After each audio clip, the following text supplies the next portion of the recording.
Hello everybody and welcome to a brand new podcast. This is available on Spotify and YouTube. And I've got to tell you that here in Britain, the next British election must be called by January the 28th, 2025, and that's according to parliamentary law, which means we, here in Britain, have potentially around 1.5 years left of Conservative governance. The Conservatives, for American listeners, they're also known as the Tories, have been behind in the polls consistently for many, many months now. It's almost as if they're doing a terrible job. However, I am aware how lucrative it is being a right-wing commentator on YouTube, a conservative lover, with many of these people earning seven-figure sums just for saying the same things over and over and over and over and over again to an audience that loves to be pandered to. I want a part of that action, right? I want to increase my ad revenue. I want my viewer numbers to go up. I want to have at least one listener on Spotify. And crucially, the most important part of this podcast, the whole point of it is to help the Conservatives, who I now love, catch up in the polls. And what I'm going to do to help them is simply defend everything the Conservatives do in the remaining year and a half in charge of this country. Let's see if it's possible for someone who is left-wing, I promise, to change their whole worldview and start pandering for cash. Is it possible? Well, let's find out in this podcast entitled Let's Blame the Left. Episode number 1, River Sewage is Great. Now, the Labour Party, which is a sort of fairly left-leaning opposition party in the UK, right? The Labour Party tabled a motion, pun intended, to halt all water companies from pumping sewage into lakes, rivers and the sea, but the Conservatives did not support this movement, pun intended. And it's typical, isn't it? It's always the left who are interfering with environmental policies, isn't it? Well, guess what, wokest? If you catch a tampon or a condom on a fishing line, can you guess what gets saved in that scenario? That's right, it's the fish. In fact, many of them will have already died in the polluted water, meaning fishermen will come home with nothing at all, which instantly helps save our waterways from overfishing. You haven't thought about that, have you, wokest? Well, let me tell you this. With UK temperatures last summer reaching a record 42 degrees centigrade, that's 108 Fahrenheit for American listeners, I'd argue that now is the best time ever to discharge human effluent into rivers and lakes. Why? Because the smell of heated faeces and warmed up urine will simply deter immigrants from paddling in our glorious British waterways. Maybe they wouldn't all flock here in their billions and millions and squillions if a vast amount of the country smells like a public toilet that's been set on fire and extinguished not with water but with human waste. You lefties should be proud that the country is becoming so uninhabitable for fish and wildlife because it will eventually bring down the migration figures as well as hospital numbers.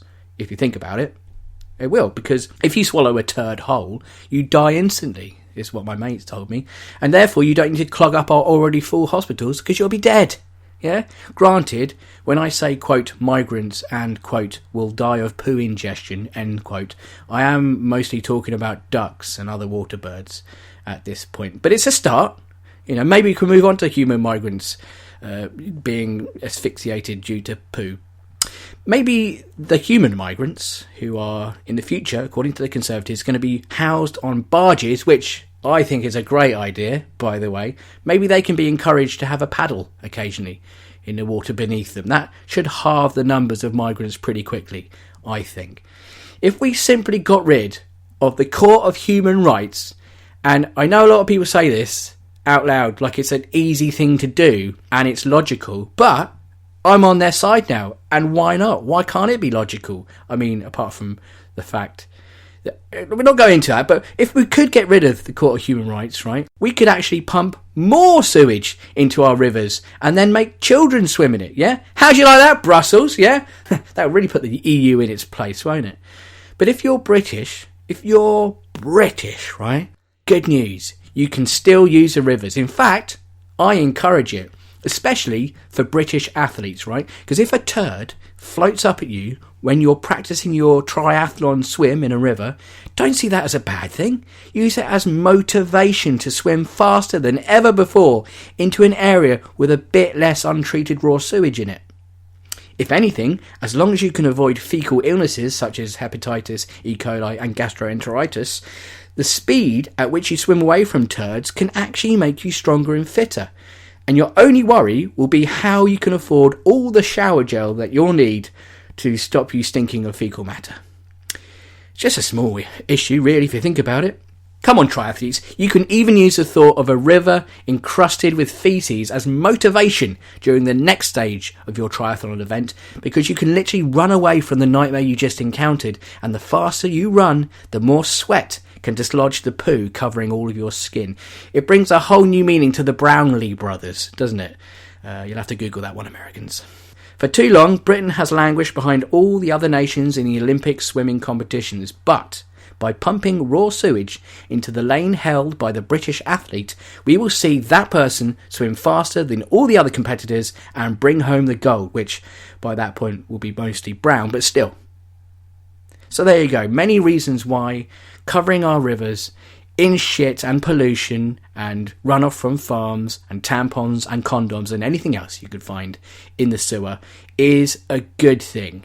I'm with you on this one, Conservatives. If you've enjoyed this brief podcast and you want to hear more of it, then please leave a nice comment below.